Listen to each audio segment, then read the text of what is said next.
Nandyal bus stand లో చోరీ, మహిళ బ్యాగ్ నుండి 8 తులాల బంగారు నగలు దొంగతనం. నంద్యాల సంజీవ్ నగర్ లో నివాసం ఉంటున్న నాగవేణి అనే మహిళ నంద్యాల నుండి వెలుగోడుకు వెళ్లే క్రమంలో నంద్యాల బస్టాండ్ కు వచ్చి బస్సు కోసం ఎదురు చూస్తున్న సమయంలో గుర్తు తెలియని వ్యక్తులు ఆమె బ్యాగ్ నుండి 8 తులాల బంగారు నగలు చోరీ చేశారు. నంద్యాల వంటన్ పోలీస్ స్టేషన్ లో ఫిర్యాదు చేసిన బాధితురాలు పూర్తి దర్యాప్తు చేసి దొంగలను పట్టుకుంటామని మీడియాకు తెలియజేసిన సిఐ సుధాకర్ రెడ్డి.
ఈ రోజు 23/9/2025 సంవత్సరం ఉదయం 11 గంటల సమయంలో ఈ 2 టౌన్ లిమిట్స్ రామాలయం బ్యాక్ సైడ్ ఉన్నటువంటి పి నాగవేణి అనే ఒక లేడీ తన పిల్లలతో పాటు బ్యాగ్ లో బంగారు ఆభరణాలు పెట్టుకుని వెలుగుపోవడం అని చెప్పేసి ఆర్టీసీ బస్ స్టాండ్ దగ్గర దిగేసి బస్ స్టాండ్ లోపలికి వచ్చిన తర్వాత బస్ ఎక్కడానికి అని చెప్పేసి ప్రిపేర్ అవుతా ఉంటే అన్నోన్ అఫెండర్స్ గుర్తు తెలియని వ్యక్తులు ఆ బ్యాగ్ జిప్ ఓపెన్ చేసి ఆ బ్యాగ్ లో ఉన్నటువంటి సుమారు 8 తులాల బంగారు నగల్ని దొంగతనం చేశామని చెప్పేసి ఫిర్యాదు చేయడం జరిగింది.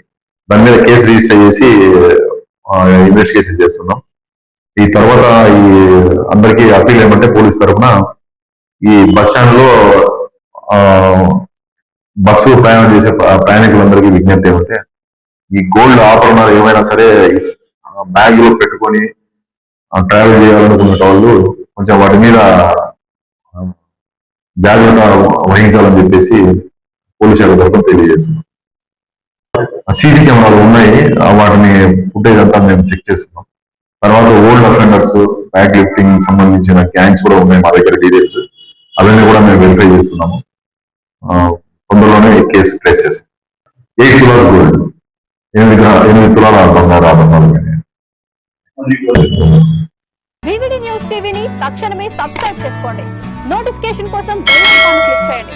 మరిన్ని అప్డేట్స్ కోసం ప్రతి ఒక్క కుటుంబానికి ఉచిత ప్రకటనలు వచ్చే విధంగా మీకోసం మీ ముందుకు వివిడి న్యూస్ టీవీని ఏపీ ఫైబర్ నందు 99వ ఛానల్ మరియు యూట్యూబ్ నందు వీక్షించెదరు.